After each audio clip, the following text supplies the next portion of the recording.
India की one of the most popular sedans Maruti Dzire. अगर आप ये लेना चाहते हैं तो इसके लिए आपको कितने पैसे खर्चने पड़ेंगे, लेट्स सी।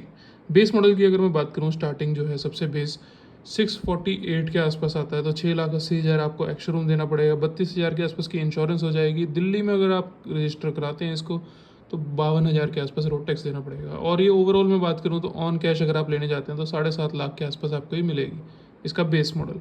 बट अगर वहीं आप 2410 का कार रूल लगा के इस पर लोन कराते हैं, 20% डाउन देते हैं 1.5 लाख रुपए के आसपास, और 4 साल की किस्तें कराते हैं 9% पे, तो आपकी ईएमआई ऑलमोस्ट 15,000 पर मंथ के आसपास आएगी। और इस ईएमआई को ईजिली अफोर्ड करने के लिए ये आपकी 10% इनकम से कम ही होनी चाहिए। तो कम से कम आपको 1.5 लाख रुपए पर मंथ की इनकम चाहिए।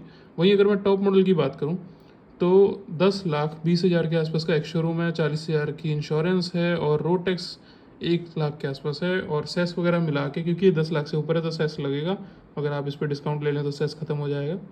पर ऑन कैश की अगर मैं बात करूँ तो 11,60,000 रुपये इसके लगेंगे।